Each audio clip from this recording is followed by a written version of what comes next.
Hello दोस्तों, नमस्कार। पिछले की वीडियो में हमने 211 क्वेश्चन कर चुके हैं और आज 212 से क्वेश्चन स्टार्ट करते हैं। ये सीरीज़ जो है तो 333 क्वेश्चनों की है।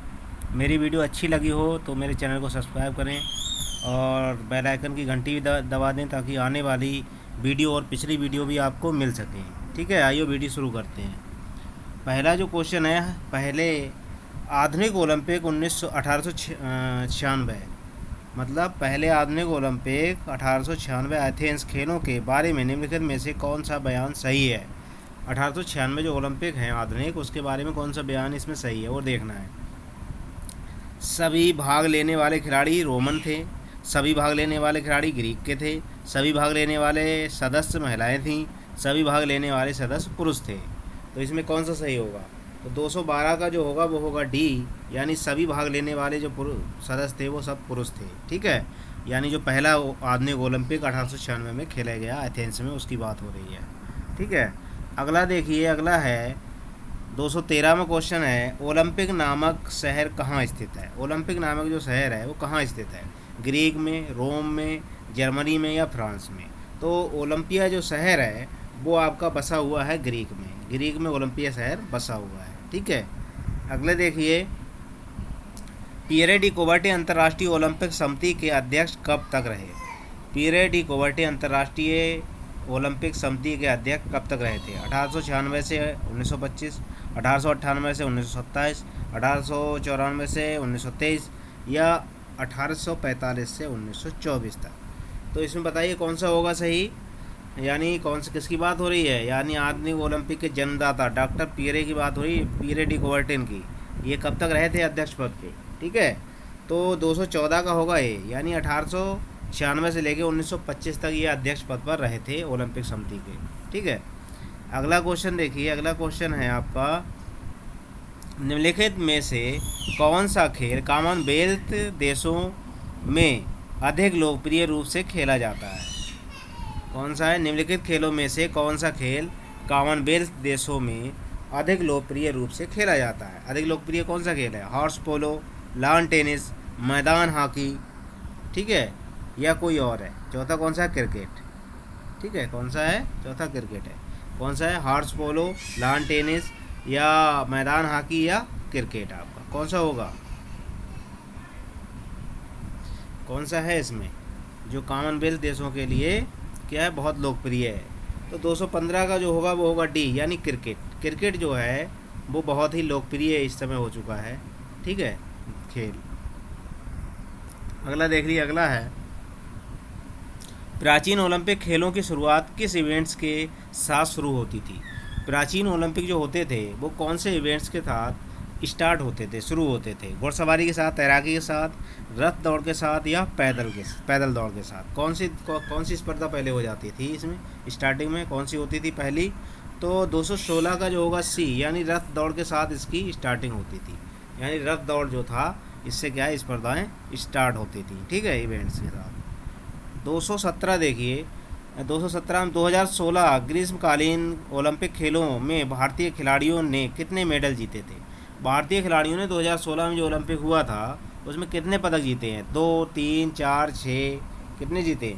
तो 217 का क्या होगा आपका? 2, मात्र 2 पदक ये जीत पाए थे। ठीक है, भारतीय। अगला क्वेश्चन देखिए, 218, 1896 एथेंस प्रथम आधुनिक ओलंपिक खेलों में कितने देश खेलों को शामिल किया गया था? कितने खेल शामिल किए गए थे इसमें? 11 थे, 13 थे, 9 थे या 15 थे? तो 218 का कौन सा होगा? सी, यानी 9 खेल थे।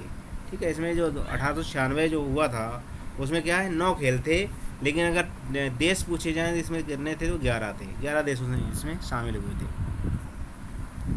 अगला देखिए, अगला है, कौन से ग्रीष्मकालीन ओलंपिक खेलों की प्रथम बार अध्यक्षता थॉमस बक के द्वारा की गई थी?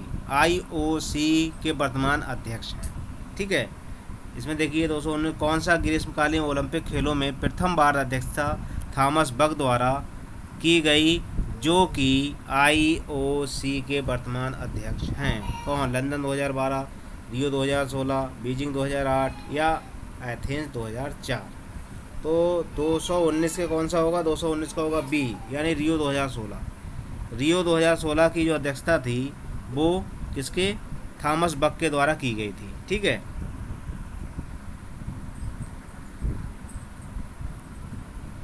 अगला देखिए, 220 में क्वेश्चन है, एक ही दिन में ट्रैक एंड फील्ड में 5 वर्ल्ड रिकॉर्ड बनाने वाले खिलाड़ी का नाम।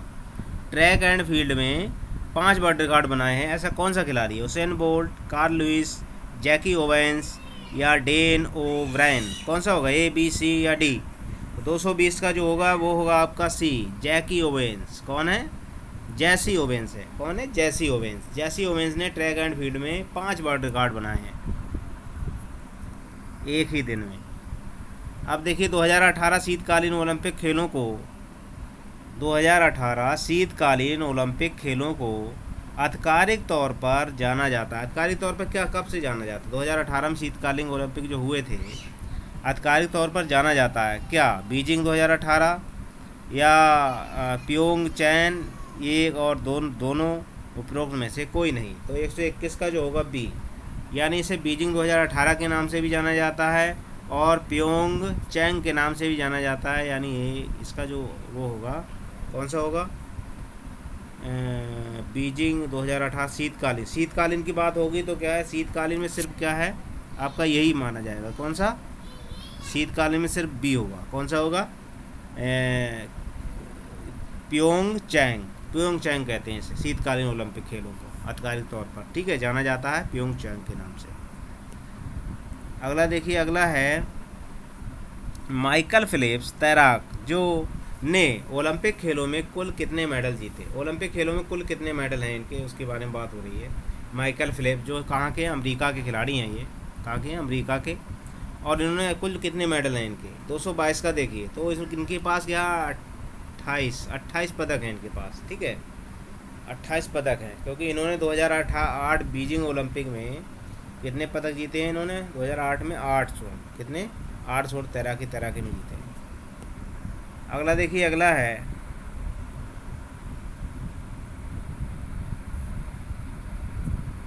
दो 2022 का कौन सा होगा, ये डी लगा, सी लगा दिया मैंने। इसमें माइकल फिलिप्स के तैराक में ओलंपिक खेलों में कुल कितने मेडल हैं, कुल कितने मेडल हैं? ठीक है, तो ये होंगे भाई 200, कौन सा होगा, डी, यानी 23 स्वर्ण है इसमें, 3 और कितने हैं, 3 रजत हैं और 2 कांस्य हैं इसमें। ये वाला इनका सही होगा। ठीक है, माइकल फिलिप्स की बात हो रही है, किसकी? माइकल फिलिप्स कहाँ के हैं ये? अमेरिका के तैराक हैं। ठीक है, इनके क्या है, 23 स्वर्ण हैं आपके, 2 रजत हैं और वो 3 रजत और 2 कांस्य हैं इनके। अगला देखिए 223 में, निम्नलिखित में से किसने ओलंपिक मोटो दिया? ओलंपिक मोटो किसके द्वारा दिया गया? फादर हेनरी डीडोन के द्वारा, पीरे डी कोवर्टिन द्वारा, या दिमेत्रस बिकलस के द्वारा, या किंग जॉर्ज प्रथम के द्वारा? ठीक है, तो 223 का जो आपका होगा वो होगा अब ए, यानी फादर हेनरी डिंडोन के द्वारा क्या है, ओलंपिक का मोटो दिया गया है। पीरे डी कोवर्टिन क्या है, आधुनिक ओलंपिक के जन्मदाता हैं। और दिमेत्रस बिकलस ये क्या है, पहले अध्यक्ष रहे हैं ओलंपिक के। ठीक है, ओलंपिक के पहले अध्यक्ष अगर पूछा जाए तो ये ओलंपिक समिति के पहले अध्यक्ष हैं। ठीक है, और इन्होंने ये गेम कराए थे, उस समय ये राजा थे वहाँ के। अगले देखिए, 5 विभिन्न रंगों की आपस में एक दूसरे से जुड़ी रिंग छल्ले क्या प्रदर्शित करते हैं? देखो 5 रंगों के छल्ले, 5 रंगों के छल्लों की बात आ रही है 224 में, आपस में क्या प्रदर्शित करते हैं ये? विश्व की एकता, मानव जाति की भाईचारा, अंतर्राष्ट्रीय संबंध, या भूमंडलीकरण? क्या साबित करते हैं 5 छल्ले? ठीक है, तो 124 का ये विश्व की एकता, किसकी बात चल रही है? ये ओलंपिक के झंडे की बात हो रही है। ओलंपिक झंडे में जो रिंग होते हैं 5, उन रिंग की बात हो रही है। ठीक है, क्या है, ये देखिए 5 विभिन्न रंग क्या है, रिंग कैसे होते हैं, 1 2 3 और 2 ऊपर होते हैं, ऐसे इस तरह से 5 रिंग होते हैं बने हुए। ठीक है, ओलंपिक झंडे की बात हो रही है। अगर इसका कलर पूछ लिया जाए ओलंपिक झंडे का तो होता है आपका सफ़ेद। और ये दर्शाते कहते हैं किसे हैं, ये अगर पूछ लिया जाए तो दर्शाते हैं ये आपके महाद्वीपों को, ठीक है, पांचों महाद्वीपों को। ओलंपिक ध्वज के लिए कितने सुझाव दिया? ओलंपिक के लिए किसने सुझाव दिया था ओलंपिक ध्वज के लिए? तो एडोल्ड हिटलर ने दिया, पीयर डी कुबर्टे ने, कार्ल डेम ने, या फादर हेनरी डिडोन ने? किसने दिया था इसको? तो ये दिया था आपका पीयर डी कुबर्टे द्वारा ये सुझाव दिया गया ओलंपिक ध्वज के बारे में, ठीक है। अगला देखिए, तैराकी की किस शैली इवेंट्स में ओलंपिक में लगातार 4 बार स्वर्ण पदक जीतने का अद्भुत कारनामा माइकल फिलिप्स ने किया? तैराकी की शैली इवेंट्स में ओलंपिक में लगातार 4 बार स्वर्ण पदक जीतने का अद्भुत कारनामा माइकल फिलिप्स ने किया, ठीक है। 200 meter butterfly, 200 meter medley, 200 meter butterfly, 100 meter butterfly या 100 मीटर फ्री स्टाइल। तो किस में इन्होंने कारनामा किया था? इसमें किया था इन्होंने किसने? 200 मीटर मेडली में। 200 मीटर मेडली में इन्होंने तैराकी में कारनामा दिखाया था माइकल फिलिप्स ने। किन ओलंपिक खेलों में प्रथम बार सिंथेटिक ट्रैक का प्रयोग किया गया था? बहुत अच्छा क्वेश्चन है, ठीक है। किन ओलंपिक खेलों में प्रथम बार सिंथेटिक ट्रैक का प्रयोग किया गया था? मेलबोर्न में, या मैक्सिको सिटी में, या रोम में, या मॉन्ट्रियल में? किस में किया गया था? तो 127 का कौन सा होगा? 127 का आपको होगा बी, मैक्सिको सिटी। 1968 में इसका उपयोग किया गया था सिंथेटिक ट्रैक का, ठीक है। अगला देखिए, अगला क्वेश्चन है आपका, किस शहर को प्रथम बार ग्रीष्मकालीन और शीतकालीन दोनों ओलंपिक एक साथ मिले? किस शहर के लिए शीतकालीन और ग्रीष्मकालीन दोनों ओलंपिक एक साथ मिले थे? किसको? सियोल को, टोक्यो को, बीजिंग को, या अटलांटा को? तो 128 का होगा सी। 128 का क्या है? सी, बीजिंग को। बीजिंग को एक साथ शीतकालीन और ग्रीष्मकालीन ओलंपिक दोनों एक साथ कराने का मौका मिल जाता है इस शहर के लिए, ठीक। अब देखिए 229वां क्वेश्चन है आपका, क्या है?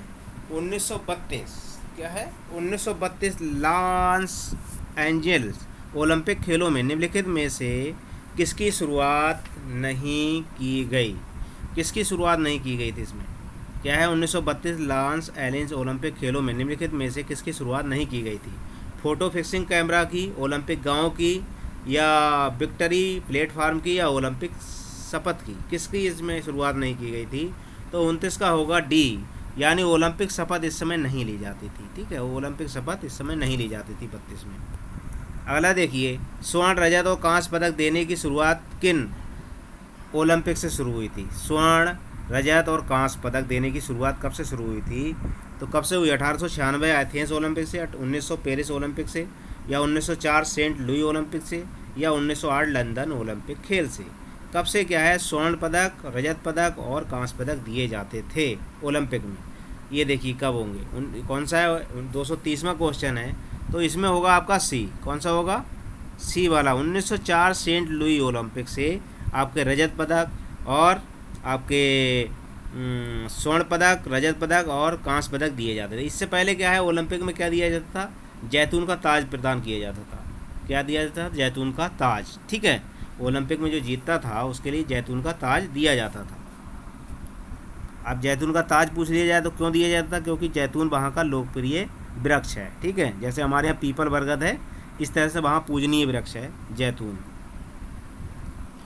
अब क्या है? 1931 किन ओलंपिक खेलों का आयोजन स्थल सर्वाधिक ऊंचाई पर स्थित था? किन ओलंपिक खेलों का आयोजन स्थल सर्वाधिक ऊंचाई पर स्थित था? ये कौन सा है? किन ओलंपिक खेलों का आयोजन स्थल सर्वाधिक ऊंचाई पर स्थित था? किसका था? म्यूनिक 1972, मॉन्ट्रियल 1976, मैक्सिको सिटी 1968, रोम 1960। सबसे ऊंचाई पर कौन सा स्थल है? तो 31 की बात करेंगे तो मैक्सिको सिटी जो है आपकी 1968, इसका आयोजन स्थल सबसे ऊंचाई पर स्थित था, ठीक है। अगला देखिए 2020 क्या है?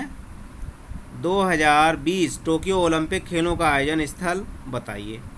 2020 टोक्यो ओलंपिक खेलों का आयोजन स्थल बताइए, क्या है?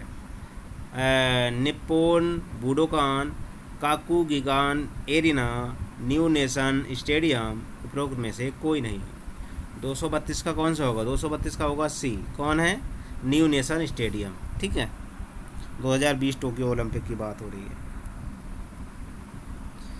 अगला देखिए क्या है, 233 हनुमान व्यायाम प्रसारक मंडल HBPM द्वारा किन ओलंपिक खेलों में कबड्डी को प्रदर्शन खेलों के रूप में दिखाया गया था? कौन से में दिखाया गया था? 1924 पेरिस में, 1928 एम्स्टर्डम में, 1932 लॉस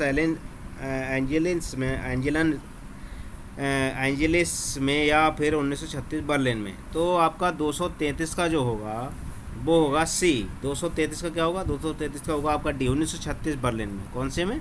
1936 बर्लिन में इसे दिखाया, इसको क्या है, प्रचार किया गया था कबड्डी का। किसके द्वारा? हनुमान व्यायाम प्रसारक मंडल के द्वारा। अगर इसको ये पूछा जाए कब स्थापना हुई तो हुई है 1920 में।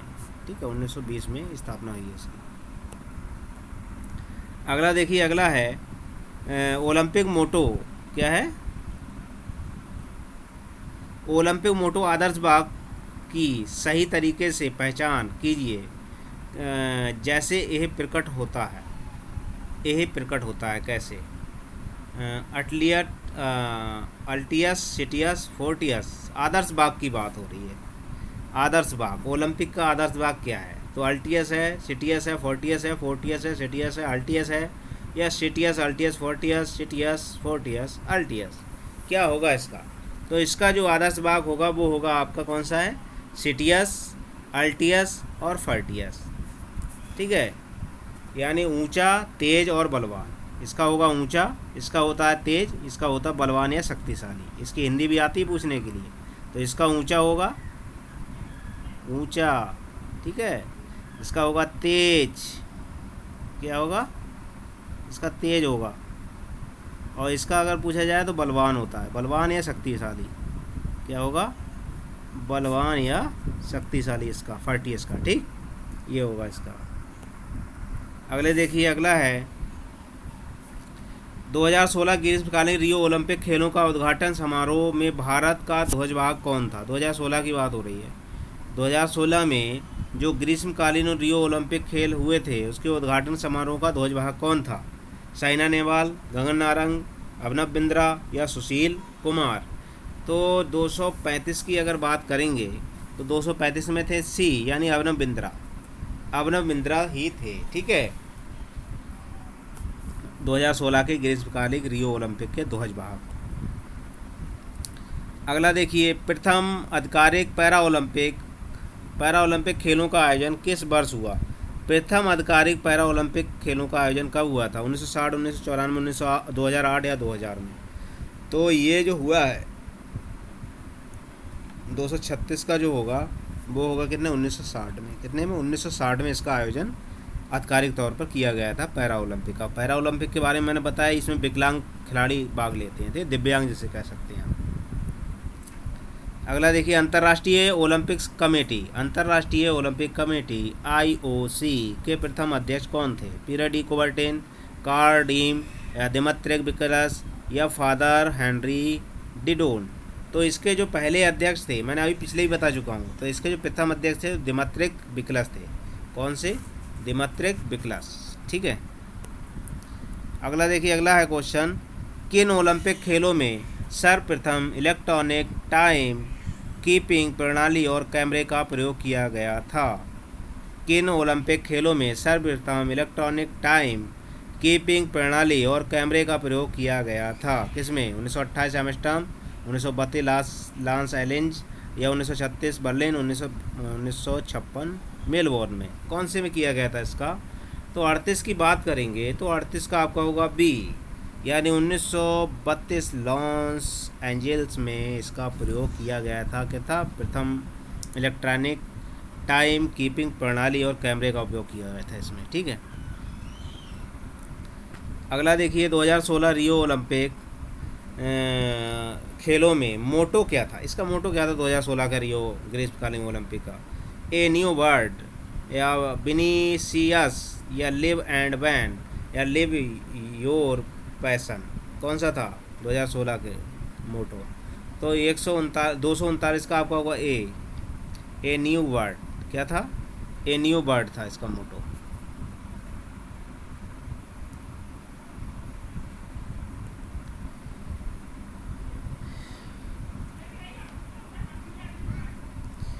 महिला कुश्ती खिलाड़ी जिसका नाम कोरिएको है ने लगातार 4 ओलंपिक खेलों में कुश्ती और स्वर्ण पदक जीता है। इसका संबंध किस देश से है? महिला कुश्ती खिलाड़ी जिसका नाम कोरिएको है ने लगातार 4 ओलंपिक खेलों में कुश्ती में स्वर्ण पदक जीता है का संबंध किस देश से है? चीन से, जापान से, कोरिया से या रूस से? तो 240 का आपका होगा बी, ये जापान की रहने वाली महिला है। अगला क्वेश्चन देखिए 241, प्राचीन ओलंपिक खेल जिसके सम्मान में खेले जाते हैं, किसके सम्मान में खेले जाते हैं प्राचीन ओलंपिक खेल? अपोलो के या जुपिटर के या जीएस के या पीसीडीएन के? तो ये है 41 का आपका होगा कौन सा? सी, यानी जीएस। अगर क्रोनोस देवता भी हैं एक, अगर इनकी बात आ जाए तो ये भी, अगर दोनों देवता होते तब उनके दोनों के नाम ले लिए जाते, लेकिन जीएस के सम्मान और क्रोनोस के सम्मान के लिए खेले जाते थे। अगला देखिए, भारत ने पहली बार किन ग्रीष्मकालीन पैरा ओलंपिक खेलों में भाग लिया था? ग्रीष्मकालीन पैरा ओलंपिक में भारत ने कब भाग लिया था? 1964, 1968, 1976 या 1980? तो 42 का जो होगा वो होगा बी, 1968। कब किया था? 1968 में। ठीक है। अगला देखिए, अगला है रियो ओलंपिक 2016 खेलों की तैयारी स्पर्धा में स्वर्ण पदक जीतने वाले जोसेफ स्कूलिंग ऑफ संबंध किस देश से हैं? क्या है? जोसेफ स्कूलिंग ऑफ संबंध किस देश से है? या लक्समबर्ग से, या बोलीविया से, सिंगापुर से, या आइसलैंड से? किससे संबंध है 2016 में? जो तैराकी में स्वर्ण पदक जीतने वाले जोसेफ स्कूलिंग का संबंध किस देश से है? ठीक। तो 243 का आपका होगा सी, ये सिंगापुर के रहने वाले हैं। कहाँ के? सिंगापुर। अगला क्वेश्चन देखिए, अगला है एथेंस ग्रीष्म 1896 एथेंस ग्रीष्मकालिक ओलंपिक से लेकर 2016 रियो ग्रीष्मकालिक ओलंपिक खेलों तक सभी ग्रीष्मकालिक ओलंपिक में पदक जीतने वाला एकमात्र देश कौन सा है? जर्मनी है, रूस है, अमेरिका है या ऑस्ट्रेलिया है? कौन सा है? एथेंस ग्रीष्मकालीन ओलंपिक से लेकर 2016 रियो ग्रीष्मकालीन ओलंपिक खेलों तक सभी ग्रीष्मकालीन ओलंपिक में पदक जीतने वाले एकमात्र देश का नाम क्या है? जर्मनी है, रूस है, अमेरिका है या ऑस्ट्रेलिया है? तो 244 का क्या है? ये ऑस्ट्रेलिया है। ऑस्ट्रेलिया ने सभी मतलब हर एक खेल में इवेंट जो है जीता है। अगला देखिए, अगला क्वेश्चन है आपका 2016 रियो ग्रीष्मकालीन ओलंपिक खेलों का उद्घाटन समारोह किस स्टेडियम में आयोजित हुआ था? 2016 का उद्घाटन कौन से में हुआ है? मानेगारीचना या एस्टोडियो डू अरोडा या माराकाना? उपरोक्त में से कोई नहीं। 245 का जो होगा वो होगा सी, ये इसका स्टेडियम का नाम था माराकाना। क्या था? माराकाना। अगला देखिए, अगला क्वेश्चन है आपका, अगला क्वेश्चन देखिए, अगला क्वेश्चन आपका कौन सा है? प्राचीन ओलंपिक खेलों में प्राचीन ओलंपिक खेलों में पैंक्रेसन प्रतियोगिता किन दो खेलों का मिश्रण है? किन दो खेलों का मिश्रण है? किकिंग और चोम्पिंग, दौड़ और फेंकना, घुड़सवारी और रथ दौड़, कुश्ती और मुक्केबाजी। तो पैंक्रेसन क्या है? प्रतियोगिता किन दो खेलों का मिश्रण है? 246 का आपका डी होगा, कुश्ती और मुक्केबाजी का। ठीक, कुश्ती और मुक्केबाजी का ये मिश्रण है। अगला क्वेश्चन देखिए, अगला क्वेश्चन है वर्तमान समय में अंतर्राष्ट्रीय ओलंपिक कमेटी IOC में कितने सक्रिय सदस्य हैं? कितने सक्रिय सदस्य हैं? 100, 99, 110 या 115? तो 247 का जो होगा वो होगा आपका कौन सा होगा?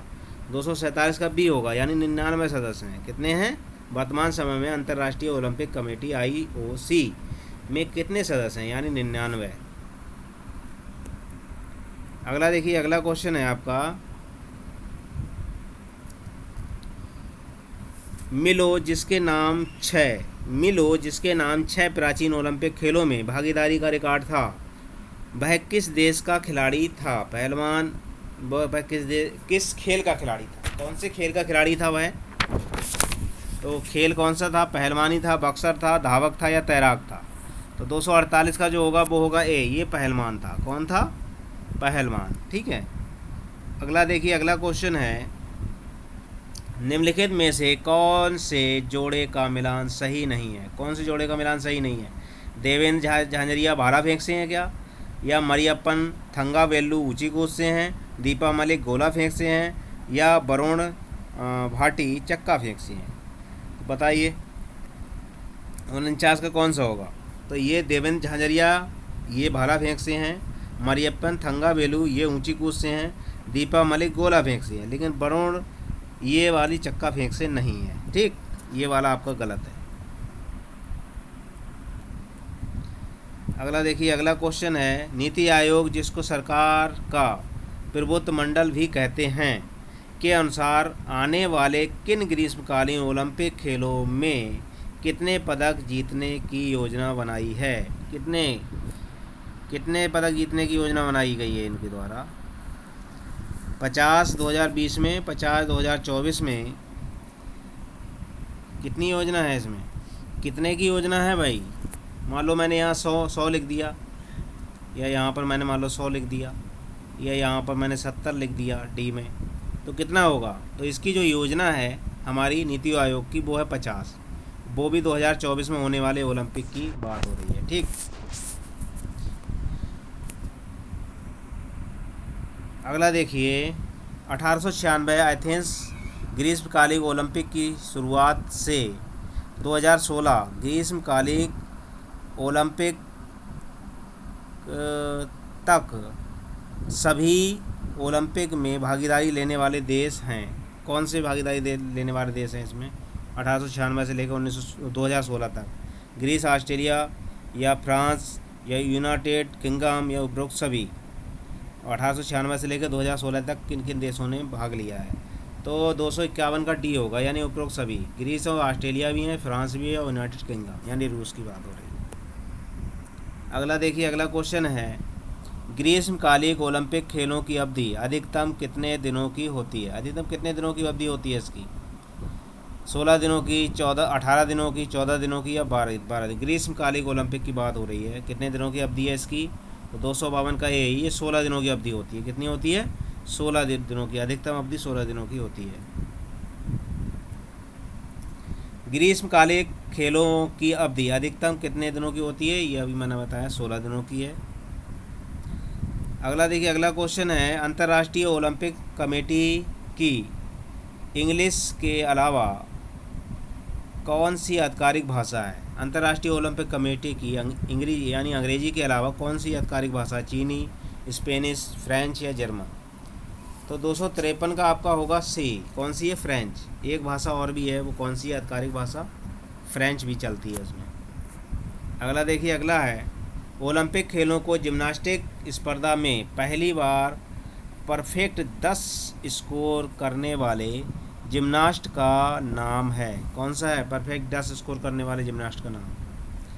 तो डलिया मुखिया या नीली कीम या डलिया कोमैनेची या थोलिना डाबियोडोवा? कौन सा है इसमें खिलाड़ी? 254 का होगा सी। कौन है इसमें? ये वाला खिलाड़ी है, नाडिया कोमैनेचा। ये जिम्नास्टिक है। निम्नलिखित में से कौन सा खेल ग्रीष्मकालीन ओलंपिक खेलों का हिस्सा नहीं है? ग्रीष्मकालीन ओलंपिक का हिस्सा कौन सा नहीं खेल इसमें, या कौन सा नहीं? क्रिकेट नहीं है, रस्सा कसी नहीं है, कबूतर शूटिंग नहीं है, या फिर कौन सा है? रोलर हॉकी नहीं है। कौन सा नहीं है इसमें? तो 255 का होगा सी। इसमें कबूतर शूटिंग नहीं है, कबूतर शूटिंग इसमें नहीं कराई जाती ग्रीष्मकालीन में। अगला देखिए, अगला है, प्राचीन ओलंपिक खेलों का संस्थापक कौन था? प्राचीन ओलंपिक खेलों का संस्थापक कौन था? जीएस था या कोरोबस था, अपोलो था या हरकुलस था? प्राचीन ओलंपिक खेलों का संस्थापक 256 का देखिए, 256 का होगा डी, हरकुलस था। कौन थे? हरकुलस थे आपके संस्थापक प्राचीन ओलंपिक खेलों के। ठीक है, हरकुलस द्वारा कराए जाते थे। 257 देखिए, वह पहला खिलाड़ी जो आधुनिक ओलंपिक खेलों में जेंडर परीक्षण में असफल रहा था। वह पहला खिलाड़ी जो आधुनिक ओलंपिक खेलों में जेंडर परीक्षण में असफल रहा, कौन है? शांति सुंदराजन या इवा कोलोबस्का या जिम थोर्प, कौन थे? तो ये थे आपके 257 का जो होगा वो था बी। कौन है? इवा कोलोबस्का। ये जो थे आपके जेंडर में परीक्षण में पास नहीं कर पाते, जेंडर परीक्षा। अगला देखिए, अगला क्वेश्चन है टोक्यो ओलंपिक, कौन सा है? टोक्यो ओलंपिक ग्रीष्मकालिक खेलों की आधिकारिक तौर पर टाइम कीपर कौन सी कंपनी होगी? 2020 में जो टोक्यो ओलंपिक ग्रीष्मकालीन खेलों की आधिकारिक तौर पर टाइम कीपर कौन सी कंपनी थी? शाय, कास्को, ओमेगा या शेको, कौन सी कंपनी है इसकी? तो 258 का जो होगा सी, ओमेगो। कौन सी होगी? ओमेगो टाइम कीपर पीक। ओमेगो की जो कंपनी है वो 2020 के टोक्यो ग्रीष्मकालीन ओलंपिक की टाइम कीपिंग करेगी। अब देखिए 2020 ग्रीष्मकालीन ओलंपिक टोक्यो में निम्नलिखित में से कौन से खेल इवेंट शामिल हैं? कौन से हैं? लैबत, तैराकी या डाइविंग, या 3x3 बास्केटबॉल, चंपू, नौका दौड़, BMX फ्री स्टाइल, उपरोक्त सभी कौन से हैं जो 2020 ग्रीष्मकालीन टोक्यो में क्या है शामिल किए गए हैं? तो 259 का आपका होगा डी, यानी उपरोक्त सभी।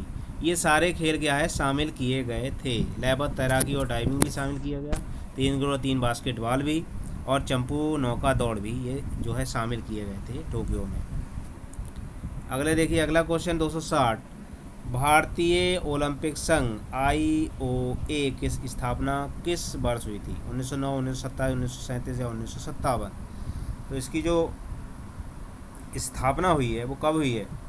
260 का होगा बी, 1927 में ओलंपिक की स्थापना की गई है। निम्नलिखित खेलों में से किस खेल इवेंट्स का आयोजन भारतीय ओलंपिक संघ ने अभी तक नहीं किया? निम्नलिखित खेलों में से किस इवेंट्स का आयोजन भारतीय ओलंपिक संघ ने अभी तक नहीं किया? कॉमनवेल्थ खेल, साउथ एशियन शीतकालीन खेल, शीतकालीन ओलंपिक खेल, या मिलिट्री बर्ड गेम, कौन से का इस्तेमाल नहीं किया अब तक? भारतीय ओलंपिक संघ ने अभी तक नहीं किया है, आयोजन नहीं किया। कौन से का? कॉमनवेल्थ का, या साउथ एशियन शीतकालीन खेल का, या शीतकालीन ओलंपिक खेल का, या मिलिट्री बर्ड गेम का? तो 261 का जो होगा सी, शीतकालीन ओलंपिक खेल का आयोजन अभी तक भारत द्वारा नहीं किया गया है। अगला देखिए 2018 शीतकालीन ओलंपिक खेलों में भारत का ध्वजवाहक कौन था? 2018 में शीतकालीन ओलंपिक हुए थे, उसमें भारत की तरफ से ध्वजवाहक कौन था? अभिनव बिंद्रा, कृष्ण या शिवा कृष्णन, सुनील कुमार या नेहा आहूजा? 262 का बी होगा, शिवा कृष्णन। कौन थी इसकी? शिवा कृष्णन थी ध्वजवाहक। ठीक है। अब तक आयोजित हुए सभी एशियाई खेलों में किसी न किसी खेल में स्वर्ण पदक जीतने वाले देश हैं। अब तक आयोजित हुए सभी एशियाई खेलों में किसी न किसी खेल में स्वर्ण पदक जीतने वाले देश हैं। कौन से हैं? चीन जापान, भारत जापान, चीन साउथ कोरिया, या जापान साउथ कोरिया? कौन से हैं? तो 263 का जो होगा वो होगा आपका 20, भारत और जापान। कौन है? भारत और जापान। ठीक है। अगला क्वेश्चन देखिए 264, ओलंपिक मेडल का व्यास तथा मोटाई कितनी होती है? ओलंपिक मेडल का व्यास और मोटाई कितनी होती है? 3 mm और 60 mm, 60 mm और 3 mm, 50 mm और आपका कितना 25 mm, और कितना 5 mm और 50 mm। इस मेडल की आपको क्या करनी है? व्यास बताना, मोटाई और व्यास। तो 264वां क्वेश्चन है, इसकी होगी बी, 264 का बी, यानी 60 mm और 3 mm। ठीक है। अगर इसका मोटाई पूछी जाएगी तो उसकी मोटाई है 3 mm की, और अगर व्यास पूछा जाएगा तो 60 mm है। ठीक है, 60 mm और 3 mm की बात हो रही है। ठीक है। अगला देखिए, पहले ग्रीष्मकालीन ओलंपिक के मेडल पदक को किसने डिजाइन किया था? पहले ग्रीष्मकालीन ओलंपिक 1896 के मेडल पदक किसने डिजाइन किए थे? तिरमेत्रिक बिकीलस ने, पीयर डी कुबर्टी ने, जूलियस चैपलिन ने, या गिलूसिपी काई झोली ने? तो 265 का जो होगा वो होगा आपका सी। क्या तो कौन थे? ये थे जूलिस चैपलिन ने डिजाइन किए थे, ठीक है, मेडल। अगले देखिए, प्रथम युवा शीतकालीन ओलंपिक खेलों की शुरुआत कब हुई? प्रथम युवा शीतकालीन ओलंपिक की शुरुआत कब हुई थी? कौन सी 1900 2012 में, 2010 में, 2010 सिंगापुर में, या 2012 सिंगापुर में? किस में शुरुआत हुई है प्रथम युवा शीतकालीन ओलंपिक खेलों की शुरुआत? 266 का ए होगा, यानी इंसब्रुक 2012 में। कब? इंसब्रुक 2012 में इसकी शुरुआत हुई थी। अगला देखिए, अगला क्वेश्चन है 2016 पैरा ओलंपिक खेलों में भारत ने किस खेल इवेंट्स में पदक जीता? कौन से इवेंट में भारत ने पदक जीता है?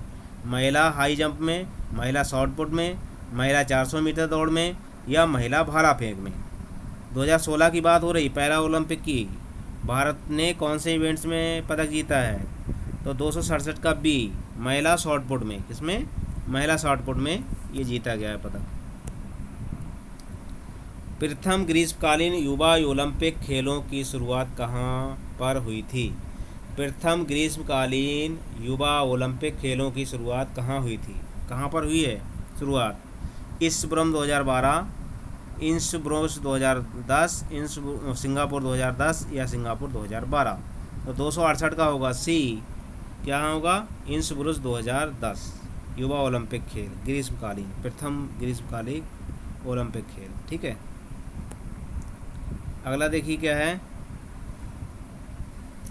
घुड़दौड़ को प्रथम बार किस ग्रीष्मकालीन ओलंपिक खेलों में शामिल किया गया? किसको? घुड़दौड़ को।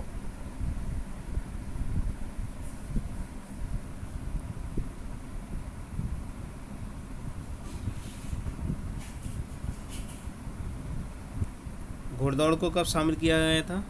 प्रथम बार ग्रीष्मकालीन ओलंपिक खेलों में कब शामिल किया गया? 1896 एथेंस में, 1900 पेरिस में, 1904 सेंट लुई में, या 1908 लंदन में? कब किया गया है? 269 का आपका होगा कौन सा? बी होगा, 1900 पेरिस में। 1900 पेरिस में इसे शामिल कर लिया गया था घुड़दौड़ को, ठीक है। 269 का जो होगा वो होगा बी। अगला क्वेश्चन देखिए, ओलंपिक खेलों की घुड़दौड़ प्रतियोगिता के लिए घुड़सवार और घोड़ों के लिए न्यूनतम उम्र सीमा निर्धारित है। ओलंपिक खेलों की घुड़दौड़ प्रतियोगिता के लिए घुड़सवार और घोड़ों के लिए न्यूनतम उम्र सीमा क्या है? 18 या 19, 18 से 9, 16 9, 18 12, या 16 12? न्यूनतम उम्र सीमा प्रतियोगिता के लिए घुड़सवार और घोड़े के लिए, ठीक है। घुड़सवार की एज कितनी होनी चाहिए और घोड़े की उम्र कितनी होनी चाहिए, ये पूछा गया है। तो 270 का ये होगा बी। घुड़सवार की उम्र होना चाहिए कितनी? 16 साल, और घोड़े की उम्र होनी चाहिए 9 साल, ठीक है। अगला क्वेश्चन देखिए, अल्जीरिया के शब्द लतीफ़ बाबा ने T13 1500 मीटर का final new para Olympic world record के साथ जीत लिया है। नेत्रहीन खिलाड़ियों के लिए दो और श्रेणियां हैं जो हैं, दो नेत्रहीन जो खिलाड़ी हैं उनके लिए दो श्रेणियां कौन सी वो पूछी जा रही हैं। तो 271 का कौन सा होगा? T8 T9, या T10 T14, या T15 T16, या T11 या T12? कौन सी है इसमें? तो इसमें जो होगी वो नेत्रहीन खिलाड़ियों के लिए जो है 271 का आपका डी होगा, यानी डी वाली होगी। कौन सी होगी? T11 और T12, ठीक है। अगला देखिए, अगला है क्वेश्चन, निम्नलिखित में से कौन सा बाधा दौड़ पुरुषों के लिए कभी भी ओलंपिक का हिस्सा नहीं रही? निम्नलिखित में से कौन सी बाधा दौड़ पुरुष के लिए कभी भी ओलंपिक का हिस्सा नहीं रही? कौन नहीं रही? 110 मीटर, 200 मीटर, 300 मीटर, या 400 मीटर? 272 का जो होगा वो होगा आपका 272 का होगा सी, यानी 300 मीटर। 300 मीटर हिस्सा जो है अभी तक बाधा दौड़ का नहीं बना है। किस दर्शन शास्त्र के अंतर्गत वर्णन है? कल्पनाएं अधिक बुनियादी रूप से सच्चाई से जुड़ी हैं बजाय जो बातें हम समझते हैं। ये कहावत किस में है? यथार्थवाद में, आदर्शवाद में, प्रकृतिवाद में, या अस्तित्ववाद में? आदर्शवाद में, यथार्थवाद में, प्रकृतिवाद या अस्तित्ववाद, किसका कथन है ये? 273 का होगा आपका बी। 273 का बी, ये आदर्शवाद का कथन है। कहाँ का है? आदर्शवाद से लिया गया है। ठीक है, 273 का बी। अगला देखिए, अगला क्वेश्चन है आपका, किस दर्शन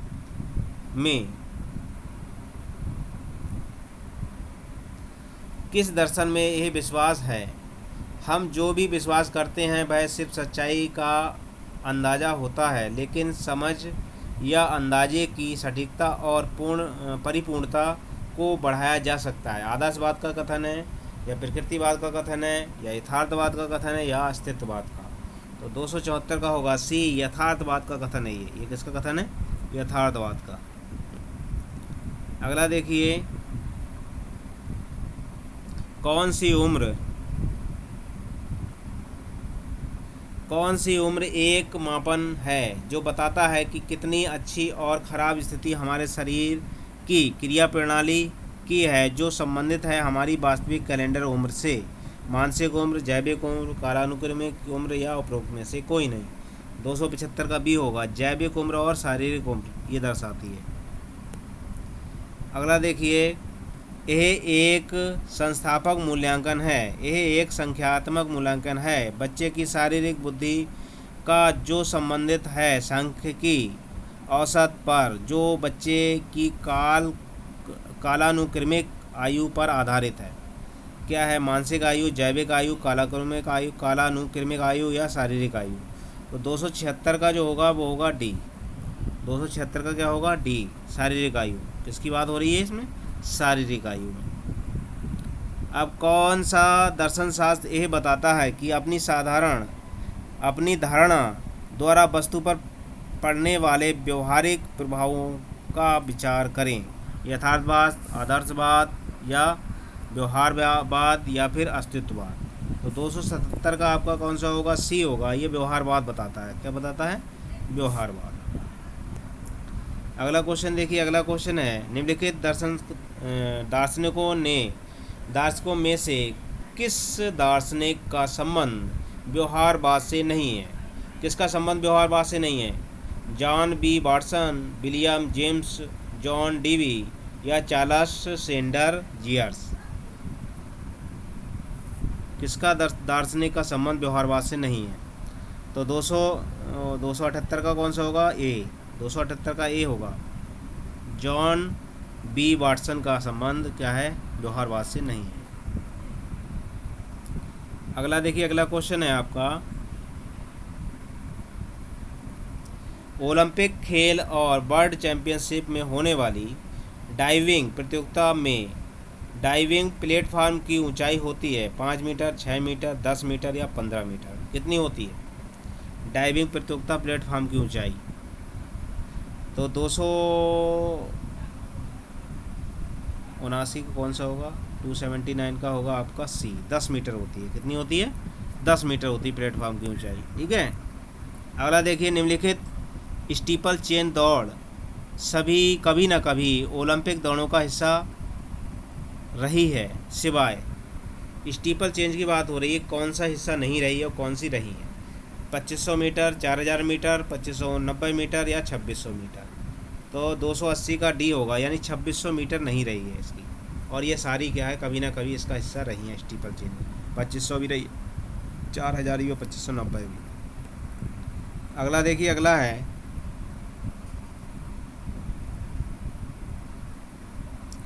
खेल की कौन सी थ्योरी इंगित करती है कि पहले खेले जाने वाले खेल महत्वपूर्ण हैं?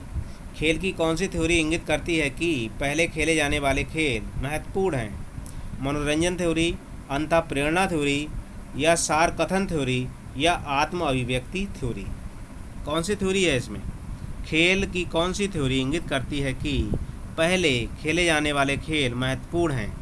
कौन सी थ्योरी है? मनोरंजन थ्योरी, अंतःप्रेरणा थ्योरी, सार कथन थ्योरी, या आत्म अभिव्यक्ति थ्योरी? 281 का सी होगा, ये सार कथन थ्योरी कहती है। इस चीज़ को क्या कहती है? सार कथन थ्योरी कहती है। अगला क्वेश्चन देखिए, खेल के मैदानों से किस उपलब्धि की प्राप्ति होती है? खेल के मैदानों से किसकी उपलब्धि होती है? खेल के मैदानों से किसकी उपलब्धि होती है? चरित्र के निर्माण की व्यवहारिक समस्याएं या सभी प्रकार के सामाजिक पहलू, चिंता और आक्रामकता। किस चीज़ की उपलब्धि प्राप्त होती है खेल के मैदान से? तो 282 का ये होगा, चरित्र का निर्माण होता है। इससे क्या होता है? चरित्र का निर्माण होता है। अगला क्वेश्चन देखिए, अगला क्वेश्चन है, ड्रिल का लक्ष्य शारीरिक गतिविधियों को अनुशासित करना है, बार बार किस प्रक्रिया के माध्यम से? प्रोत्साहन प्रक्रिया, संबंधित या व्यक्तिगत सामूहिक वार्तालाप, या क्लासिकल कंडीशनिंग, या शिक्षण सीखने की बातचीत? कौन सा होगा इसका? 283 का होगा ये, प्रोत्साहन प्रक्रिया। क्या है? प्रोत्साहन प्रक्रिया संबंध। अगला क्वेश्चन देखिए, अगला क्वेश्चन है आपका, 1929 से 1949 तक लिंग यार्ड आयोजित करने के पीछे मुख्य लक्ष्य क्या था? लिंग यार्ड जो आयोजित हुआ है 1929 से 1949 तक, इसका मुख्य उद्देश्य क्या था? लक्ष्य क्या था इसका? इसको एक और ओलंपियाड बनाना, जिम्नास्टिक को एक नई दिशा देना, या स्पीडिंग जिम्नास्टिक को लोकप्रिय बनाना, या संघ आधारित शारीरिक गतिविधियों को प्रोग्राम। तो 284 का जो आपका होगा कौन सा होगा? वो होगा आपका कौन सा? सी। यानी क्या करना था इसका उद्देश्य? इसका उद्देश्य जो था स्पीडिंग जिम्नास्टिक को लोकप्रिय बनाना था। अगला देखिए, अगला क्वेश्चन है, किस गतिविधियों में मानव पर ध्यान केंद्रित होता है? कौन सी गतिविधियाँ हैं जिसमें मानव क्या है? गति में मानव। किसका गति में मानव पर ध्यान केंद्रित होता है? बायो मैकेनिक्स में, मनोरंजन में, या किनेसियोलॉजी में, या शारीरिक शिक्षा में, या गति में मानव किसमें उसमें अध्ययन होता है? 285 में। तो 285 का आपको किनेसियोलॉजी में गति का विज्ञान का अध्ययन किया जाता है। अगले देखिए, जीवन की गुणवत्ता का सीधा संबंध है। जीवन की गुणवत्ता का सीधा संबंध किससे है? स्वयं के पोषक तत्वों की स्थिति, जरूरतों की पूर्ति, स्वयं के स्वास्थ्य की स्थिति, या स्वयं की मनोदशा। स्वयं के पोषक तत्वों की स्थिति, जरूरतों की पूर्ति, स्वयं की स्वास्थ्य की स्थिति, या स्वयं की मनोदशा। जीवन की गुणवत्ता का सीधा संबंध किस चीज़ से है? 286 का देखिए। तो 286 का जो होगा वो होगा आपका सी। 286 स्वयं के स्वास्थ्य की स्थिति से इसका संबंध होता है। अगला क्वेश्चन देखिए, शारीरिक शिक्षा का उद्देश्य न्यूरो मस्कुलर विकास करना है, शरीर की ऊर्जा पर कसौटी, भावनाओं पर नियंत्रण, शारीरिक तंत्र प्रणाली पर नियंत्रण, उपरोक्त में से कोई नहीं। 287 का कौन सा होगा? 287 का होगा सी, शारीरिक तंत्र प्रणाली पर नियंत्रण।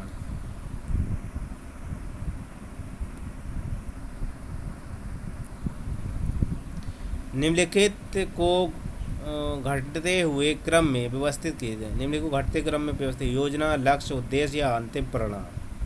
ठीक है, पहले क्या होगा? घटते क्रम में लिखना है। पहले क्या होना चाहिए? और घटते क्रम में से लिखना है। 288 का कौन सा होगा? घटते क्रम में। तो 288 का जो होगा कौन सा होगा सही भाई? पहले 288 का क्या होगा? पहले तो होगा योजना। पहले क्या? किसी चीज़ की योजना बनाई जाएगी, फिर लक्ष्य निर्धारित किया जाएगा, और उसके बाद जो होगा क्या होगा इसका? उसके बाद होगा आपका कौन सा? उद्देश्य होगा उसका, और अंतिम परिणाम। ये आपका क्रम से है, तो इसका जो क्रम होगा वो ये होगा। पहले योजना बनाई जाएगी, फिर लक्ष्य निर्धारित किया जाएगा, फिर उद्देश्य देखे जाएंगे, फिर अंतिम परिणाम आएगा। अगला देखिए, अगला क्वेश्चन है आपका, मनोरंजन को कभी कभी कहा जाता है। मनोरंजन को कभी कभी क्या कहा जाता है? निष्क्रिय घंटे, या गतिविधि, या प्ले, या खेल। मनोरंजन को कभी कभी क्या कहा जाता है? मनोरंजन को क्या कहा है? खेल, प्ले, या गतिविधि, या निष्क्रिय घंटे। 289 का कितना होगा? ए, निष्क्रिय घंटे। कभी कभी इसे निष्क्रिय घंटे भी कहा जाता है। ठीक। अगला देखिए, भारत केसरी की उपाधि किस खेल से संबंधित है? मुक्केबाजी, कुश्ती, या ताय कमांडो, या जूडो। तो भारत केसरी की जो है वो कुश्ती से संबंध है। किसका है? 290 का बी। सूची का मिलान सूची 2 से कीजिए और दिए गए कोड का प्रयोग करते हुए सही उत्तर चुनिए। क्या है, डीए सर्किट और लुडविग जॉन पर हेनरिक लिंग कहाँ के हैं ये देखना है आपको। और क्या है आपका, फ्रेंच नास्तिक डेनमार्क। क्वेश्चन क्या है आपका, क्वेश्चन है 291। ठीक है, मिलान कीजिए इसमें कौन सा कौन है। तो इसको और छोटा करके देखते हैं कि आ जाएगा सारा क्वेश्चन। ये देखिए, अब इसमें क्या है, जो डी ए है ना, डी ए सर्किट जो है अमेरिका से हैं, ये सही है। लुडविग जॉन जर्मन से हैं, ये भी सही है। पार हेनरिक लिंग ये स्वीडन से, ये भी सही है। और आपका क्या है, फ्रेंच नास्तमिल ये डेनमार्क है, ये भी सही। इसका जो कोड होगा वो डी होगा। कौन सा होगा, डी सही है। ठीक है, इसका डी सही है, पढ़ लेना दोबारा से, ठीक है, सही से इसको। अगला देखिए, अगला क्वेश्चन क्या है, दूसरा भी मिलाने के लिए है, ये भी आपको मिलाने के लिए है। ठीक है, अगला देखिए, अगला क्या है आपका, सूची 1 तो सूची 2 से मिलान करना है इसमें। देखिए, धनुरासन किससे संबंध है, तेज़ चलना, पैर की उंगलियां छूना या एग्रोसाइक्लिंग को पेडल से जो चलाना, किससे क्या सूचित है इसमें। 292 का जो क्वेश्चन होगा कौन सा होगा आपका,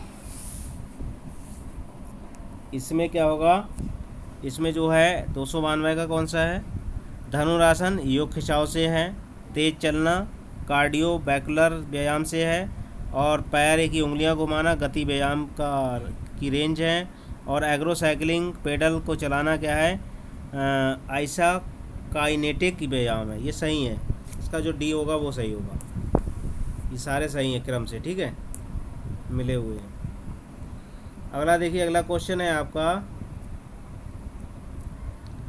शीतकालीन ओलंपिक 2018 शीतकालीन ओलंपिक खेलों में सबसे कम उम्र में स्नोबोर्डिंग में स्वर्ण पदक जीतने वाली महिला का नाम क्या है। स्वर्ण पदक जीता है जिन्होंने शीतकालीन ओलंपिक में 2018 में।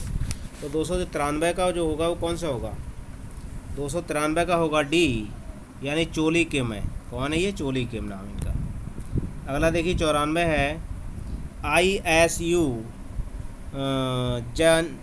जजिंग प्रणाली एक स्कोरिंग प्रणाली है जो वर्तमान में किस खेल पर लागू हुई है। कौन से पर लागू हुई है ये, फ्लोर व्यायाम से, बाल्ट व्यायाम से, या अनई वन पर व्यायाम से, या फिंगर स्केटिंग से। 294 का कौन सा है, तो 294 का जो होगा वो डी होगा। 294 का डी, फिंगर स्टैंडिंग से। ठीक है, अगला देखिए, अगला क्वेश्चन है, एक व्यक्ति का विकास को निम्न में से कौन एक निश्चित समय पर प्रभावित करता है। क्या है, एक व्यक्ति के विकास को निम्न में से कौन एक निश्चित समय पर प्रभावित करता है। उसमें अनुभव, प्रकृति और पोषण का स्तर, या विरासत की मिली क्षमता, उपरोक्त में से कोई नहीं। 295 का कौन सा होगा, 295 का होगा बी, प्रकृति और पोषण का स्तर। ठीक है,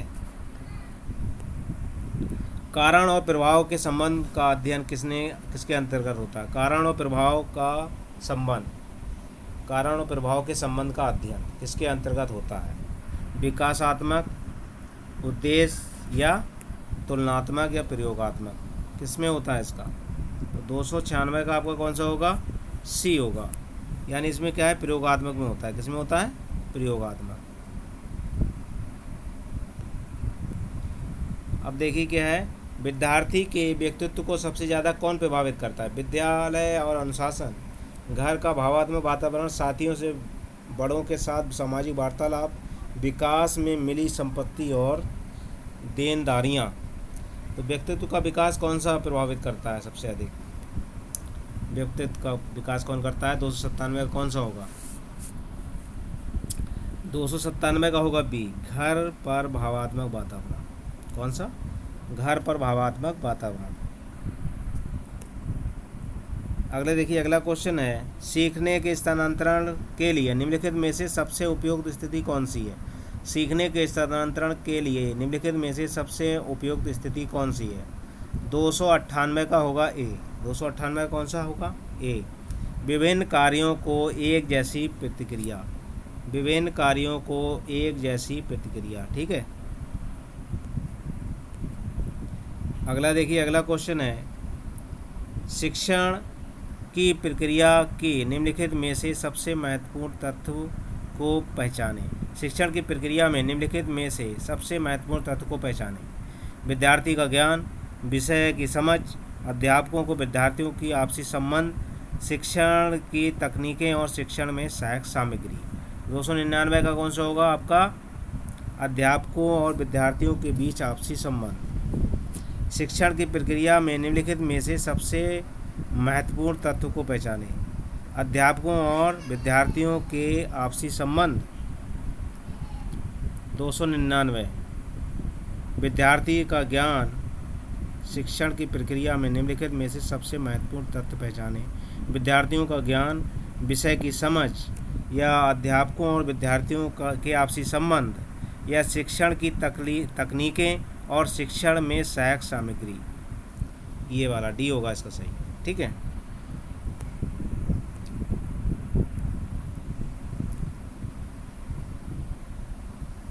शिक्षण के कार्य में निम्नलिखित में से सबसे कम महत्वपूर्ण करने योग्य चीज़ है। शिक्षण के कार्य में निम्नलिखित में से सबसे कम महत्वपूर्ण करने योग्य चीज़ कौन सी है?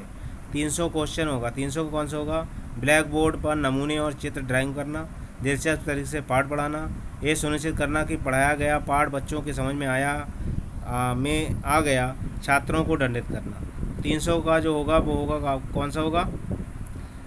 शिक्षण के कार्य में निम्नलिखित में से सबसे कम महत्वपूर्ण। सबसे कम महत्वपूर्ण की बात हो रही है कि महत्वपूर्ण को देखो, सबसे कम, तो सबसे कम महत्वपूर्ण है क्या? छात्रों को दंडित करना, ठीक।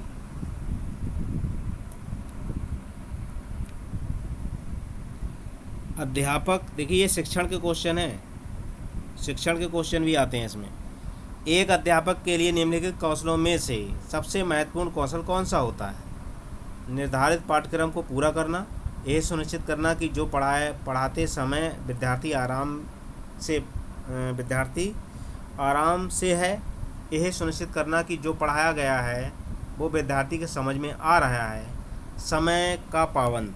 एक अध्यापक के लिए सबसे कौशलों में से सबसे महत्वपूर्ण कौशल की बात हो रही है, कौन सा होगा? 301 का कौन सा होगा?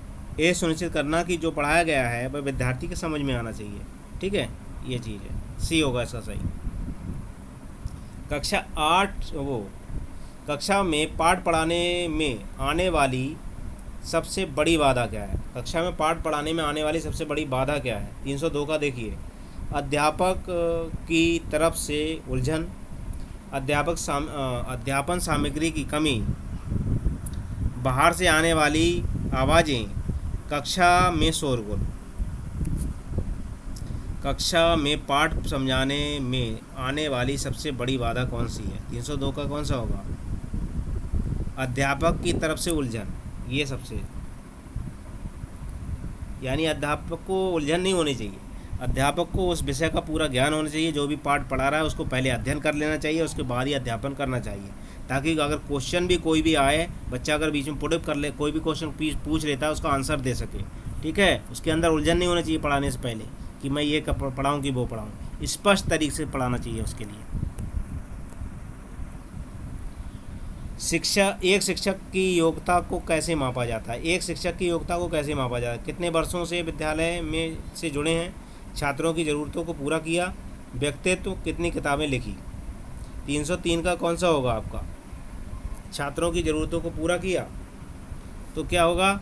उसको योग्यता को अगर मापा जाएगा तो वो होगा आपका बी, छात्रों की ज़रूरतों को पूरा करना। छात्रों की ज़रूरतें मतलब उनको पढ़ा रहे हैं, उनको संतुष्ट कर रहे हैं वो पढ़ा करके।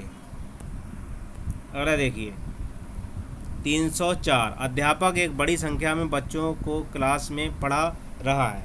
अध्यापक एक बड़ी संख्या में बच्चों को क्लास में पढ़ा रहा है, क्या सबसे उपयुक्त रहेगा? चर्चा, विचार विमर्श या प्रैक्टिकल? लेक्चर द्वारा समूह को काम का विस्तार, लेक्चर और कक्षा में लेख नोट्स, या स्वयं अध्यापन करके प्रश्न पूछना। क्या कौन सा सही रहेगा इसमें? तो 304 का कौन सा होगा आप बताइए। ये अध्ययन ये सब शिक्षण से चल रहा है, ठीक है। 304 का होगा आपका कौन सा? लेक्चर और कक्षा में लेख नोट्स। अध्यापक एक बड़ी कक्षा में बच्चों की क्लास को पढ़ा रहा है। सबसे अच्छा उपयुक्त तरीका कौन सा है? अध्यापक एक है, वो बड़ी कक्षा में बच्चों को पढ़ा रहा है, तो सबसे उपयुक्त तरीका कौन सा? चर्चा करें, विचार विमर्श करें और प्रैक्टिकल, ठीक है। यह लेक्चर और कक्षा के लेख, तो ये होगा आपका कौन सा? चर्चा करना, विचार विमर्श करना और प्रैक्टिकल। ये सबसे अच्छा उपयुक्त तरीका है बच्चे के अध्यापन का।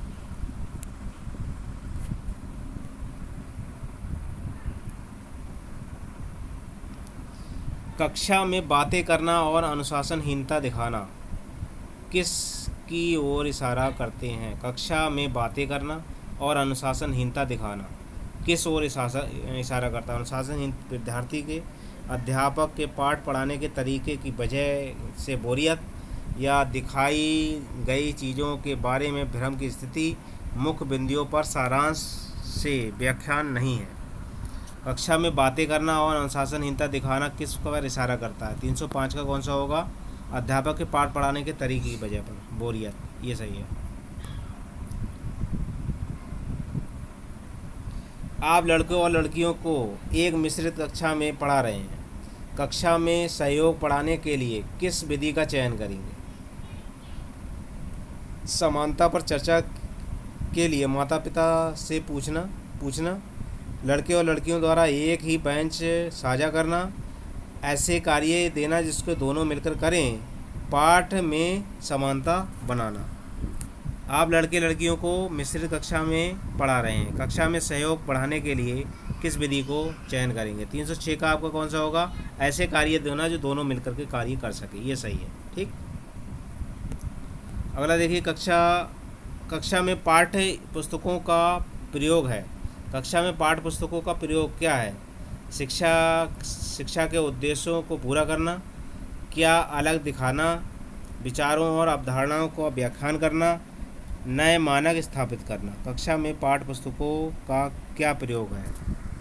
तो 307 का आपका क्या होगा? शिक्षा के उद्देश्यों को पूरा करना, शिक्षा के उद्देश्यों को पूरा करना। अब देखिए अगला है, विद्यार्थी को मातृभाषा सीखने से क्या करने की सहायता मिलती है? एक विद्यार्थी है, अपनी मातृभाषा से सीख रहा है, ठीक है, करने से क्या सहायता मिलती? उसे क्या सहायता मिलती है? व्याख्यान करने में, रचना करने में, प्रतिलिपि प्रस्तुत करने में, आसानी से समझने में। अगर आप मातृभाषा में बच्चे को पढ़ा रहे हैं, विद्यार्थी को, तो क्या उसको समझ बढ़ेगी? क्या बढ़ेगी? उसको समझ में ज़्यादा आएगा कि क्या समझाया जा रहा है। 308 का कौन सा होगा? डी। किस मनोवैज्ञानिक ने यह माना है कि सभी बच्चों में सीखने की जिज्ञासा होती है? किसने, कौन से वैज्ञानिक ने माना कि सभी बच्चों में सीखने की जिज्ञासा होती है? कौन है भाई? क्या है? फ्रेडरिक फ्रोबेल हैं, प्लेटो हैं, जॉन डीवी हैं, या जानॉन फ्रेडरिक हर्बर्ट हैं? तो 309 का कौन सा होगा? 309 का होगा ए। कौन है ये? फ्रोबेल। फ्रोबेल ने ये कहा है कि सभी बच्चों में सीखने की जिज्ञासा होती है। आप कक्षा में अधिक से अधिक विद्यार्थियों की भागीदारी सुनिश्चित करना चाहते हैं। आप कक्षा में अधिक से अधिक विद्यार्थियों की भागीदारी सुनिश्चित करना चाहते हैं। निम्नलिखित में से कौन सी अध्यापन की विधि का प्रयोग किया जाएगा?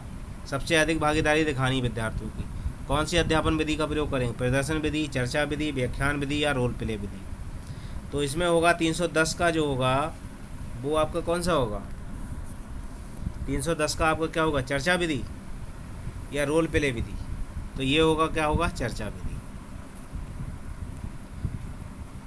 सीखने को प्रभावी बनाने के लिए किस लक्ष्य के संदर्भ में सार्थक होता है?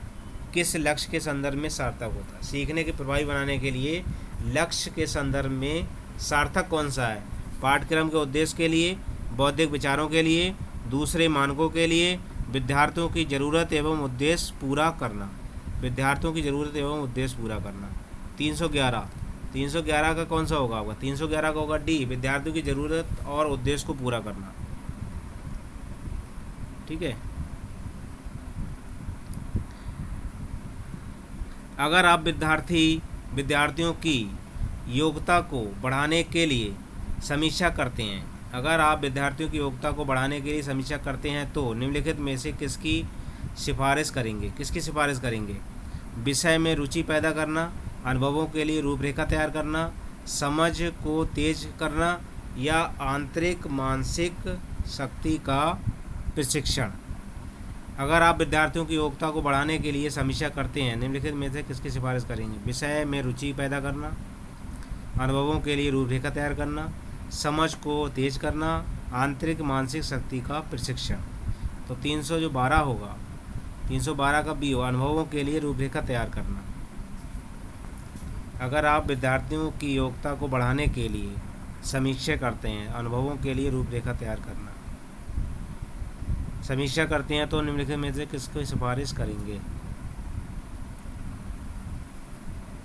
विषयों में रुचि पैदा करना।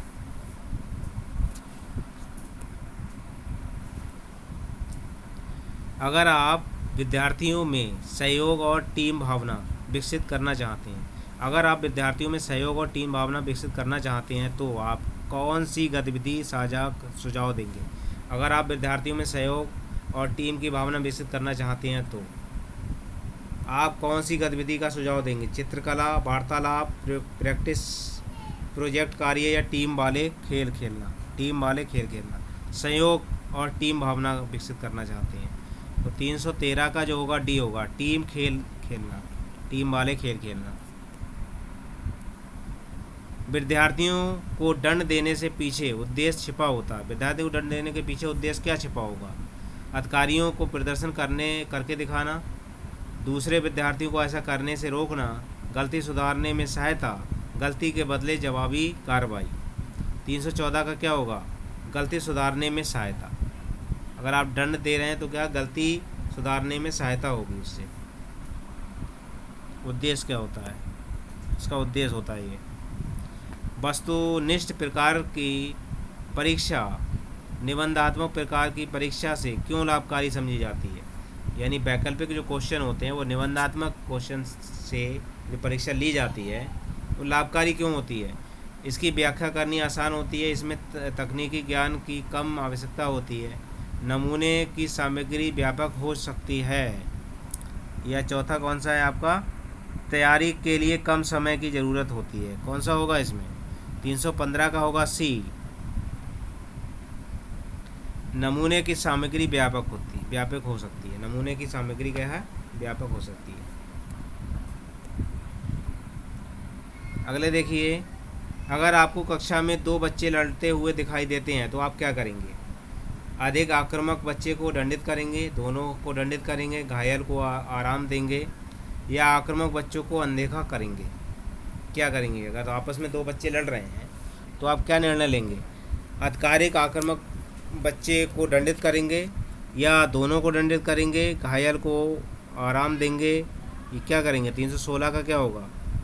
आप क्या करेंगे? दोनों को दंडित करेंगे या दोनों से पूछताछ करेंगे कि गलती किसकी है, ठीक है, उनको संतुष्ट करेंगे। अगले देखिए, 10-2-3 वर्ष की पढ़ाई के बाद ढांचे को विकसित किया। 10+2+3 के ढांचे को विकसित किया गया था। कब विकसित किया गया था?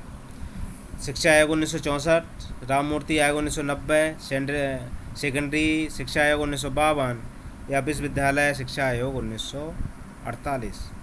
तो 10+2+3 की जो प्रणाली है वो कौन से ढांचे से आई हुई है? 317 का कौन सा होगा? 317 का ये होगा। ये शिक्षा आयोग 1964 की है। किसकी है? शिक्षा आयोग 1964 की प्रणाली है, ठीक। अगले देखिए, पाठ्य पुस्तकों में कार्य लेने के पीछे क्या उद्देश्य है? पाठ्य पुस्तकों में कार्य लेने के पीछे उद्देश्य क्या है? पाठ के मूल्यांकन के लिए, एक मार्गदर्शक के रूप में कार्य करने के लिए, या शिक्षार्थियों के लिए अभ्यास प्रदान करने के लिए, विद्यार्थियों की मदद करना, अध्यापक को संशोधित करने, समीक्षा करने के लिए, अध्यापकों की सामग्री। 318 का कौन सा होगा? 318 का होगा आपका बी, विद्यार्थियों के लिए अभ्यास प्रदान करने के लिए। पाठ्य पुस्तकों के कार्य लेने के पीछे उद्देश्य जो होता है वो होता है विद्यार्थियों के लिए अभ्यास प्रदान करने के लिए। ठीक है, अगला क्वेश्चन है, अगर आपका उद्देश्य है तो समूह कार्य के लिए अच्छा विचार क्या है? समन्वय और साझा करने के सुधार करने के लिए, कार्य की जिम्मेदारी का विभाजन करने के लिए, एक सुव्यवस्था और विभिन्न पहलुओं की पहचान करना, सीखने की कठिनाइयों पर काबू करने के लिए। इसमें उद्देश्य है तो समूह का कार्य अच्छा होगा, इस पर विचार कीजिए। तो 319 का जो होगा वो कौन सा होगा? सी। अगर आपका उद्देश्य एक समस्या की विभिन्न पहलुओं की पहचान करना है तो समूह कार्य के लिए अच्छा विचार नहीं है, अच्छा विचार नहीं है इसके लिए। ठीक, अगला देखिए 320, अगर एक अध्यापक अपने विद्यार्थियों के सवालों पर ध्यान नहीं देता है तो उसका क्या करना चाहिए? अगर एक अध्यापक अपने विद्यार्थियों के सवालों पर ध्यान नहीं देता है तो उसको क्या करना चाहिए? नौकरी छोड़ देनी चाहिए, अपने पढ़ाने के तरीके का मूल्यांकन करके उसमें सुधार करना चाहिए, व्यक्तियों में कमी ढूंढना चाहिए, दबाव बनाना शुरू करना चाहिए। अगर एक अध्यापक अपने विद्यार्थियों के सवालों पर ध्यान नहीं देता है तो उसको क्या करना चाहिए? अपने पढ़ाने के तरीकों का मूल्यांकन करके। 320 का कौन सा होगा? तो 320 का होगा बी, अपने पढ़ाने के तरीके का मूल्यांकन करे और अपने उसमें सुधार करे। एक अध्यापक को क्या करना चाहिए अगर कक्षा में पीछे बैठे बच्चे बातें कर रहे हैं? अगर कक्षा में बच्चे पीछे बातें कर रहे हैं तो अध्यापक को क्या करना चाहिए? वे जो कर रहे हैं उनको करने दे, उनको दंड दे, उनको आगे आकर बैठने के लिए कहे, उपरोक्त में से कोई नहीं। क्या करना चाहिए? बैठे बच्चे बातें कर रहे हैं तो 321 का क्या होगा? उनको आगे आकर बैठने के लिए कहे। ये वाला पढ़ाई में अधिकतर विद्यार्थियों की भागीदारी बढ़ाने के लिए किस विधि का प्रयोग करेंगे? पढ़ाई में विद्यार्थियों की भागीदारी बढ़ाने के लिए क्या करना चाहिए? भाषण विधि देना चाहिए, चर्चा विधि, या पाठ्यपुस्तक विधि, या ऑडियो विजुअल सामग्री। तो इसका आपका होगा 322 का बी, चर्चा विधि करनी चाहिए। क्या करनी चाहिए? उसको चर्चा विधि अपनानी चाहिए ताकि ध्यान अधिक दें बच्चे। अगला देखिए, अगर विद्यार्थी आपके द्वारा किए गए लेक्चर को नहीं समझते हैं तो आप क्या करेंगे? अगर विद्यार्थी आपके द्वारा दिए गए लेक्चर को नहीं समझते हैं तो आप क्या करेंगे? उन पर शीघ्र ध्यान देंगे, विषय को आसान बनाएंगे, उदाहरण द्वारा समझाएंगे, उपरोक्त सभी। अगर विद्यार्थी आपके द्वारा किए गए लेक्चर को नहीं समझते हैं तो आप क्या करें? उन पर शीघ्र ध्यान देंगे, विषय को आसान बनाएंगे, उदाहरणों द्वारा समझाएंगे, या उपरोक्त सभी। 323 का डी होगा, यानी सभी कार्य करेंगे, शीघ्र ध्यान देंगे उस चीज़ पर, विषय को आसान बनाएंगे, नए नए उदाहरण पेश करेंगे ताकि बच्चे को समझ सके, बच्चे को समझ में आए। अगर परीक्षा में कुछ विद्यार्थी उत्तीर्ण नहीं हो पाते हैं, ये किसका दोष है? अगर विद्यार्थी परीक्षा में उत्तीर्ण नहीं हो पाते हैं तो दोष किसका होगा? ये विषय अध्यापक का, प्रधानाचार्य का, स्वयं का, या पाठ्यपुस्तकों का? ये दोष किसका है? 324 का होगा, उसका स्वयं का होगा। अगर परीक्षा में कुछ विद्यार्थी उत्तीर्ण नहीं हो पाते हैं तो यह किसका दोष है? स्वयं का, उसका। इसमें देखिए कुछ की बात आ गई, अगर खाली विद्यार्थी आ जाता तो इसमें प्रधानाध्यापक आ जाते।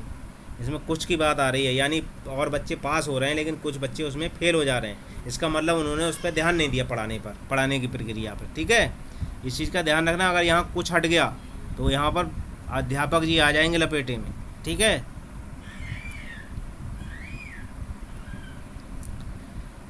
सूक्ष्म शिक्षण किन छात्रों के लिए उपयोगी होगी? सूक्ष्म शिक्षण किन छात्रों के लिए उपयोगी होता है? सिर्फ प्राइमरी कक्षाओं के लिए, सिर्फ जूनियर कक्षाओं के लिए, सिर्फ 10+2 कक्षाओं के लिए, प्राइमरी और हायर दोनों कक्षाओं के लिए। 325 का कौन सा होगा? तो 325 का जो होगा वो होगा आपका डी। प्राइमरी और हायर दोनों कक्षाओं के लिए ये ज़रूरी होता है। ठीक है, अगला देखिए 326 का है, प्लेटो के अनुसार शिक्षण का मुख्य उद्देश्य क्या है। प्लेटो के अनुसार शिक्षण का मुख्य उद्देश्य क्या है। सोचने की शक्ति विकसित करने के लिए, स्वर शरीर, स्वस्थ मस्तिष्क या व्यक्तित्व के विकास के लिए, उपरोक्त सभी। प्लेटो के अनुसार शिक्षण का मुख्य उद्देश्य क्या है। तो 326 का क्या है, डी, उपरोक्त सभी है इसमें। सोचने की शक्ति को विकसित करने के लिए, स्वस्थ शरीर, स्वस्थ मस्तिष्क के लिए और व्यक्तित्व विकास के लिए। 27वां देखिए, एक अध्यापक कक्षा में क्या होता है। एक अध्यापक कक्षा में क्या होता है। समूह का प्रधान, समूह का निर्देशक, एक समूह का नेता और गाइड, उपरोक्त सभी। 327 का कौन सा होगा, डी।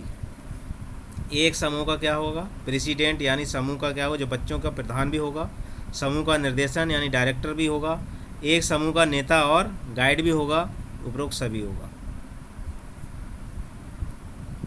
सीखने का सबसे उपयुक्त अर्थ क्या है। ज्ञान का टीका, व्यवहार में परिवर्तन, व्यक्तिगत समायोजन, कौशल को सीखना। सीखने का उपयुक्त अर्थ क्या है, सीखने का अर्थ क्या है। तो 328 का क्या होगा, व्यवहार में परिवर्तन ही सीखना कहलाता है। अगला को देखिए, शिक्षकों की प्राथमिक जिम्मेदारी किसमें निहित है। शिक्षकों की प्राथमिक जिम्मेदारी किसमें निहित है। शैक्षिक अनुभवों की योग्यता में, नीतियों को लागू करने में, छात्रों का रिकॉर्ड रखने में, उपरोक्त सभी में। शिक्षकों की प्राथमिक जिम्मेदारी किसमें निहित होती है। 329 का ये होगा, शैक्षिक अनुभवों की योजना में। ठीक है, अगला देखिए 330, बैरन पीरे डी कुबर्टिन ने किस वर्ष अंतर्राष्ट्रीय ओलंपिक समिति का गठन किया। 1891, 1892, 1893, 1894। तो बैरन डी कुबर्टिन द्वारा ओलंपिक समिति का गठन कब किया गया था। अंतर्राष्ट्रीय ओलंपिक समिति का गठन 330 का आपका डी होगा, 1894 में इन्होंने गठन किया था इसका। अगला देखिए, अगला क्वेश्चन है, शारीरिक शिक्षा और शिक्षा के मुख्य अंतर क्या है। शारीरिक शिक्षा और शिक्षा में क्या है मुख्य अंतर। प्रेरक, अभिप्राय, प्रणाली और लक्ष्य, किसमें अंतर है। 331 का सी, यानी प्रणाली में थोड़ा सा अंतर है इसकी। अगला देखिए 332 का, निम्नलिखित में से किस प्राचीन दार्शनिक ने शारीरिक शिक्षा को युवाओं में चारित्रिक विशिष्ट गुण लाने का सबसे सशक्त माध्यम बनाया।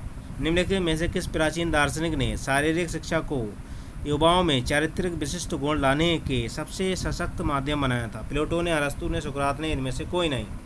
32 का कौन सा होगा, प्लेटो ने इसका तरीका बनाया था। अगला देखिए, अगला है आपका मिलाने के लिए, बहुत बड़ा क्वेश्चन है इसमें। सूची 1 को सूची 2 से मिलाना है और इसमें क्या है,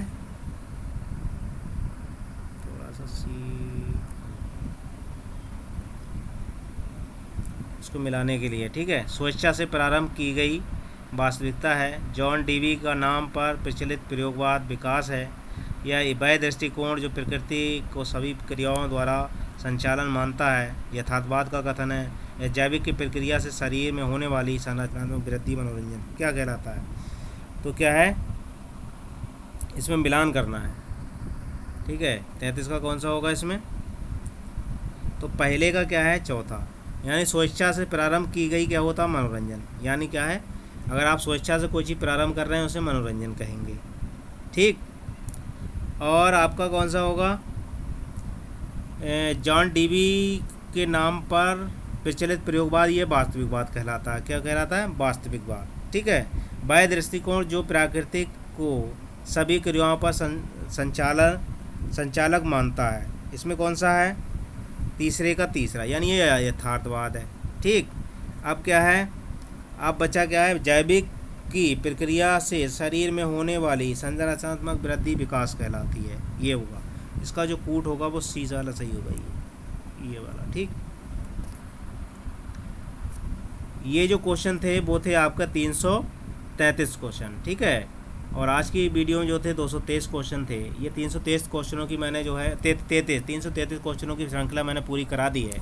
मेरी वीडियो अच्छी लगी हो तो लाइक करें, दोस्तों में शेयर करें ज़्यादा से ज़्यादा, और अभी तक मेरे चैनल को सब्सक्राइब ना किया हो तो सब्सक्राइब कर लें, ताकि आने वाली वीडियो और जो पिछली वीडियो बन चुकी हैं वो भी आपको मिल सकें। धन्यवाद।